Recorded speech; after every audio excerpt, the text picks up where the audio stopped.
著名感出，人人都叫我做豬榜眼。Halo semuanya, pada kesempatan kali ini saya akan membahas suatu film yang benar-benar lawas. Bagi kalian yang seumuran dengan saya, pasti pernah menonton film ini kan? Menceritakan tentang kisah seorang vampir yang bersahabat dengan 3 gadis barbar. Film ini berjudul Happy Ghost yang rilis pada tahun 1984. Baik, tanpa berlama-lama, langsung saja ke ceritanya. Film dimulai dengan adegan seorang pria yang berpakaian serba dinasti Qing yang hendak mengakhiri hidupnya dengan cara menggantung diri. Alhasil, pria tersebut pun tewas. Ratusan tahun telah berlalu dan adegan berganti jauh ke masa depan. Di sebuah pantai terlihat beberapa gadis yang sedang menghabiskan waktu liburannya. Salah seorang dari mereka bernama Juliet yang melihat para remaja pria juga datang ke pantai itu. Bonnie mengatakan bahwa mereka adalah siswa-siswa dari sekolah sebelah yang kesini hanya karena ingin PDKT dengan Juliet.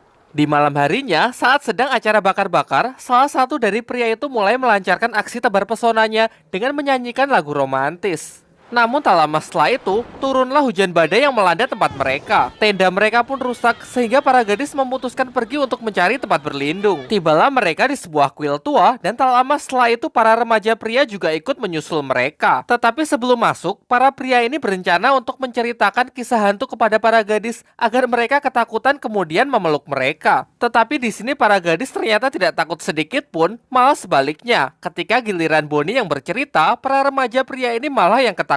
Lalu mereka pun malah kabur setelah melihat penampakan sesosok vampir yang bergelantungan di belakang para gadis-gadis itu. Setelah hujan reda, mereka pun juga memutuskan untuk kembali ke asrama sekolah. Namun karena tas Bonnie talinya hilang, maka tanpa pikir panjang ia pun mengambil tali bunuh diri di kuil itu untuk mengikat tasnya. Keesokan paginya, kembalilah mereka ke asrama sekolah dan mulai beraktivitas seperti semula. Tali bunuh diri itu pun juga Bonnie bawa masuk ke kamarnya dan seiring berjalannya waktu keanehan demi keanehan pun mulai terjadi. Barulah di malam harinya, Bonnie dikejutkan dengan kemunculan hantu vampir yang bunuh diri di awal film sebelumnya. 小生又嚟。 Bonnie yang ketakutan pun berteriak sampai teman-temannya datang menghampirinya. Namun mereka berpikir bahwa Bonnie hanyalah mimpi buruk. Barulah setelah teman-temannya pergi, hantu itu pun kembali menampakkan dirinya. Sampai akhirnya sang hantu pun memperkenalkan dirinya. Ia pun menjelaskan bahwa dirinya adalah orang terpelajar di zaman dinasti Qing yang dulu dipanggil sebagai pejabat Pik. Karena bunuh diri, ia pun menjadi hantu penasaran hingga sekarang. Supaya ia bisa pulang, pejabat Pik meminta kepada Bonnie agar ia bersedia mengembalikan tali gantung dirinya ke tempat asalnya. Bonnie pun menyanggupinya, tetapi karena besok masih ada acara perlombaan olahraga di sekolah, ia pun berjanji akan mengembalikannya lusa usai perlombaan. Keesokan harinya, acara olahraga pun digelar. Di ruang ganti, Bonnie baru sadar kalau ia tidak sengaja membawa tali bunuh diri itu. Di waktu yang bersamaan, datanglah saingan terberat Bonnie di perlombaan ini yang bernama Tarzanko. Ia sangat sombong dan yakin kalau Bonnie bukanlah lawan yang sepadan. Ia mulai unjuk kebolehannya dengan pemanasan menggunakan tali bunuh diri itu. Alhasil pejabat Pik pun pusing dibuatnya. Di lapangan, pejabat Pik ikut menyaksikan meriahnya acara tersebut. Namun sialnya ia salah mengambil tempat duduk sehingga ia terkena lemparan lembing.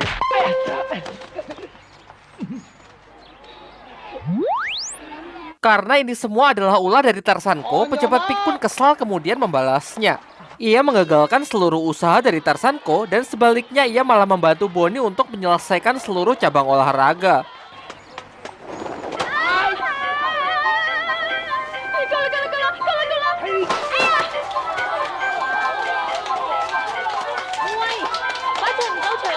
Tentu saja karena bantuan dari pejabat Pik, alhasil Bonnie lah yang keluar sebagai juara pertama.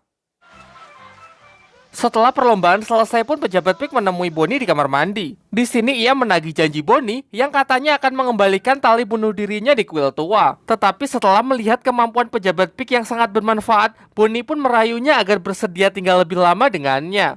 Kemudian setelah tiba di asrama, Bonnie pun membujuk pejabat Pik agar bersedia menemui kedua temannya yang bernama Venus dan Juliet. Awalnya pejabat Pik menolak, tapi setelah ia keceplosan dengan mengatakan kalau tali bunuh diri itu adalah jiwanya, sehingga kalau talinya hancur maka ia juga akan ikut lenyap, Bonnie pun memanfaatkan hal itu. Setelah Bonnie mengancam akan membakar tali itu, akhirnya pejabat Pik pun menurut. Singkat cerita bertemulah pejabat Pik dengan Venus dan Juliet, tetapi bukannya takut, mereka malah menertawakannya. Mereka menganggap kalau pejabat Pik ini hanyalah manusia biasa yang sedang cosplay. Demi untuk meyakinkan kedua teman Bonnie, pejabat Pik pun menunjukkan kehantuannya yang membuat mereka semua jatuh pingsan. Di sisi lain, karena mendengar keributan, salah seorang petugas kebersihan naik untuk mengintip. Tetapi di sini pejabat Pig malah mengerjainya. Keesokan harinya adalah sebuah acara pesta tahunan di sekolah mereka. Baik dari asrama pria maupun wanita pun menghadiri acara tersebut. Di sini Juliet banyak mendapatkan kado dari para remaja pria agar bersedia menjadi pasangan dansanya. Juliet yang bingung harus memilih yang mana akhirnya dibantu oleh pejabat Pig. Dengan kekuatannya, ia membuka penglihatan Juliet yang membuatnya bisa melihat kepribadian seseorang melalui warna lingkaran yang muncul di atas kepala. Kemudian pejabat Pig pun menjelaskan satu-satu arti dari warna yang muncul. Sampai ia pun menyarankan untuk Juliet agar memilih pria dengan lingkaran kepala yang warna-warni karena pria ini memiliki kepribadian yang bagus dan hidupnya juga penuh warna. Dan ketika musik mulai dimainkan, para pria pun langsung bergegas menghampiri Juliet. Tentu saja Juliet memilih Joseph, pria terpilih dengan lingkaran kepala yang warna-warni. Namun sayangnya pesta itu berjalan sangat membosankan karena mendapatkan pengawasan yang sangat ketat dari Suster Lady. Ketika ada yang mulai beradegan romantis, ia pun langsung menegurnya. Lantas Bonnie pun meminta kepada pejabat Pig untuk melakukan sesuatu. Pejabat Pig pun menggunakan kemampuannya untuk memindahkan Suster Lady ke tempat yang aman, sehingga membuat pesta pun sontak berjalan dengan sangat meriah. Ternyata Suster Lady diteleport ke dalam toilet. Namun setelah tersadar, ia pun langsung kembali untuk menghentikan pesta itu. Di malam harinya, Bonnie, Juliet, dan Venus makan mie di dalam kamar. Di sini pejabat Pig mengungkapkan kalau sepertinya ia mulai nyaman berada di dunia manusia. Di waktu yang bersamaan, terlihat Joseph yang datang ke depan kamar Juliet. Sontak teman-teman Juliet pun langsung pergi supaya tidak mengganggunya. Di sini sebenarnya Joseph hanya ingin mengatakan selamat malam kepada Juliet. Setelah itu ia berniat untuk langsung pulang. Tetapi pejabat Pig menahannya dan membisikkan agar Joseph naik saja ke atas, sehingga memanjatlah Joseph ke kamar Juliet. Bisikan setan memang sangat kuat ya. Setibanya di dalam kamar, mereka berdua pun langsung enak-enak. Di pagi harinya, usai melakukan cocok tanam, Joseph pun langsung berpamitan pergi karena ia harus masuk sekolah. Kemudian saat di kelas, tulisan Juliet dirampas oleh Suster Lady. Ternyata bukannya mencatat pelajaran, Juliet malah menuliskan puisi cinta untuk Joseph. Tentu saja Suster Lady marah dan merobek kertas itu. Melanjutkan pelajaran, Bonnie yang merasa kesal melempari Suster Lady dengan kapur dari belakang. Tetapi sayangnya aksinya ketahuan yang membuat Suster Lady marah dan akhirnya membalasnya dengan cara yang sama. Untunglah datang pejabat Pig yang menghalau seluruh kapur yang dilemparkan oleh Suster Lady. Tiba-tiba masuklah kepala sekolah ke kelas itu yang mengadakan razia dadakan, yaitu razia kuku panjang dan rok pendek. Bonnie, Juliet, dan Venus pun terkena razia karena rok mereka yang terlalu pendek. Kemudian pejabat Pig pun mulai melancarkan aksinya yang membuat Suster Lady lari kehilangan muka. Keesokan harinya, Bonnie memohon kepada pejabat Pig agar bersedia membantunya dalam ujian mendatang. Namun sebagai seorang cendekiawan terhormat, tentu saja pejabat Pig menolaknya. Di tempat lain, Venus pulang ke rumah. Di sana, kedua orang tuanya menaruh harapan besar agar Venus tidak gagal dalam ujian mendatang. Mengingat semua saudara-saudaranya adalah anak-anak yang berprestasi. Kalau sampai ia tidak lulus, maka Venus tidak akan dikuliahkan dan lebih baik dinikahkan saja. Sementara itu, Bonnie yang kesal kepada pejabat Pig berniat mengembalikan pejabat Pig ke kuil tua. Tetapi di tengah perjalanan Bonnie berhenti karena melihat Juliet dan Joseph yang sedang bertengkar di taman. Lalu Bonnie pun mengikutinya dan ia mendengar pembicaraan mereka di mana Juliet meminta uang aborsi pada Joseph karena ternyata Juliet positif hamil. Tetapi Joseph menolaknya dan malah pergi begitu saja. Tentu sebagai sahabat, Bonnie pun datang untuk menenangkannya. Sedangkan pejabat Pig sangat kesal kepada Joseph. Ia juga merasa bersalah karena ia ikut andil dalam perjodohan mereka sebelumnya. Lantas ia pun berniat untuk memberinya pelajaran dan meminta kepada Juliet agar mengurungkan niatnya untuk aborsi. Ternyata setelah meninggalkan Juliet, Joseph malah asyik pacaran dengan wanita lain. Sudah jelas pejabat Pig yang merasa kesal pun menjahilinya.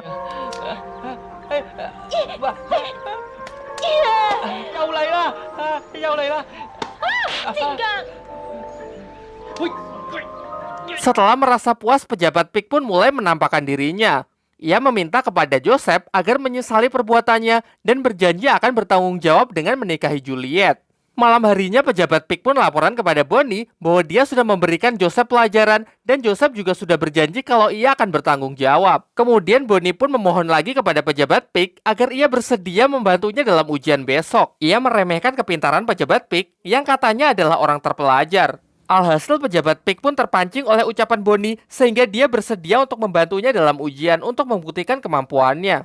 Keesokan harinya, dengan penuh percaya diri Bonnie memasuki ruang ujian. Namun setelah melihat soal-soal ujian yang telah dibagikan, pejabat PIK mengaku sama sekali tidak bisa menjawabnya. Kemudian tanpa ambil pusing, ia pun lepas tanggung jawab dan malah kabur meninggalkan Bonnie yang pusing sendirian. Sementara Venus yang sama sekali tidak bisa mengingat apapun, mencoba untuk mencontek buku. Namun pejabat PIK yang melihat hal itu melarangnya, sehingga terjadilah kegaduhan. Sialnya hal itu diketahui oleh pengawas, sehingga Venus pun dikeluarkan dari ruang ujian. Beres ujian, Bonnie pun sangat marah kepada pejabat PIK dan mengatakan kalau ia sama sekali tidak ingin menemuinya lagi. Di waktu yang bersamaan terlihat Venus yang tengah depresi karena yakin pasti akan gagal ujian, melihat kedua orang tuanya yang datang ke sekolah yang membuatnya menjadi semakin tertekan. Juliet pun segera mengabarkan hal ini kepada Bonnie karena takut Venus akan berbuat nekat. Dan benar saja, Venus pun menaiki sebuah atap dan mengatakan kalau dirinya lebih baik mati. Tentu Juliet dan Bonnie pun segera menyusulnya naik ke atap untuk mencegahnya. Di bawah, para petugas kebersihan juga membujuk Venus agar mau mengurungkan niatnya tersebut. Venus yang bersikeras tidak ingin turun, secara tidak sengaja terpeleset yang membuatnya hampir benar-benar terjatuh. Meskipun sempat bergelantungan, akhirnya ia pun tetap terjatuh, namun ia berhasil selamat karena terjatuh tepat di bawah balon helium. Ternyata ini semua berkat pejabat PIK. Kemudian mereka pun segera menyusulnya agar Venus tidak terbang terlalu jauh. Venus yang terbang tersangkut di sebuah mercusuar. Kemudian Venus mengatakan bahwa dirinya telah putus asa dan hanya kematianlah yang dapat mengakhiri penderitaannya. Sebenarnya ia tidak ingin mengecewakan kedua orang tuanya, akan tetapi ia sadar kalau daya ingatnya sangat buruk yang membuatnya mustahil untuk bisa lulus ujian. Tiba-tiba Juliet juga ikut menangis karena sebelumnya ia telah dikecewakan oleh Joseph. Tak sampai di situ, pejabat PIK pun juga turut menangis. Dari sinilah akhirnya terungkap bahwa sebenarnya pejabat PIK dulu bukanlah orang yang terpelajar, apalagi seorang pejabat. Ia cuma seorang warga biasa yang hanya bisa bermimpi. Karena sudah lebih dari 16 kali pejabat PIK gagal dalam ujian negara. Sebelum ayahnya wafat, ia berharap agar putranya bisa lulus dan kemudian menjadi pejabat negara. Tetapi apa daya, pejabat PIK selalu gagal dalam usahanya. Tidak berhenti sampai di situ, istrinya yang semula setia mendoakannya, kini malah selingkuh dengan pria lain. Karena sudah merasa putus asa, akhirnya ia pun memutuskan untuk mengakhiri hidupnya. Baik penderitaan asmara maupun gagal dalam ujian, keduanya pernah ia alami. Ia sudah membuktikannya bahwa bunuh diri bukanlah jalan yang baik, karena sekarang arwahnya tidak bisa reinkarnasi dan hanya terjebak menjadi hantu penasaran. Setelah mendengar hal itu, akhirnya mereka bertiga pun sadar dan mulai sekarang berjanji akan lebih menghargai kehidupan. Sementara itu, para petugas kebersihan lapor kepada Suster Lidi dengan mengatakan kalau asrama ini berhantu. Awalnya Suster Lidi tidak mempercayainya, namun setelah diingat-ingat lagi, memang banyak kejadian aneh di asrama ini. Malam harinya, Suster Lidi bersama para petugas lainnya menyusuri asrama putri. Ia masuk ke dalam kamar Bonnie karena menduga kalau Bonnie lah yang memelihara hantu. Ia merebut tas Bonnie dan menduga kuat kalau tali yang berada di dalam tas itu adalah benda mistis. Lantas ia pun berniat untuk membakarnya dengan dalih untuk menyelamatkan mereka. Sedangkan Bonnie, Juliet, dan Venus pun malah dihukum untuk berlari mengelilingi lapangan. Di dalam asrama, para biarawati tengah membacakan doa untuk membakar tali bunuh diri itu, dibarengi dengan suara halilintar yang bergemuruh sebagai pertanda bahwa pejabat PIK kali ini akan benar-benar lenyap. Karena sudah tidak tahan lagi, akhirnya mereka bertiga pun memaksa untuk masuk ke dalam asrama. Tetapi sayangnya mereka sudah terlambat karena tali bunuh diri itu sudah terbakar menjadi abu. Bonnie pun memasukkan sisa abu itu ke dalam botol yang kemudian ia tulisi dengan kata sahabat. Namun selang beberapa waktu, pejabat PIK pun muncul kembali di hadapan mereka. Pejabat PIK pun mengaku kalau sebenarnya ia juga tidak tahu apa yang telah terjadi, karena tadi saat halilintar bergemuruh, ia juga sempat ketakutan. Singkat cerita, pejabat PIK pun juga mengaku kalau sebenarnya ia iri dengan kehidupan manusia. Oleh karena itu, kini ia sangat ingin menjalani reinkarnasi. Dan kabar baiknya, ia juga sudah mengetahui bagaimana caranya agar ia bisa berinkarnasi kembali. Ia meminta bantuan kepada mereka bertiga agar melumuri sebuah bambu dengan abu sisanya itu, kemudian menanamnya di belakang sekolah. Dengan cara ini, nantinya ia bisa dilahirkan kembali. Dan setelah mengucapkan pesan-pesan perpisahan, akhirnya pejabat PIK pun benar-benar menghilang. Waktu pun terus berjalan dan mereka bertiga pun mulai kembali menjalani hari-harinya secara normal. Meskipun gagal dalam ujian tertulis, Bonnie pun tetap berprestasi melalui kejuaraan olahraga dengan kerja kerasnya sendiri. Sementara kedua orang tua Venus kini memaklumi kemampuan putrinya dan memberikannya les privat di mana ia malah bisa bertemu dengan orang yang ia suka. Sementara itu, Joseph pun juga bersedia bertanggung jawab untuk menikahi Juliet. Di akhir film kita diperlihatkan Juliet yang telah berhasil melahirkan dan bayinya sangat mirip dengan pejabat PIK. Film pun tamat dan sampai jumpa di video selanjutnya.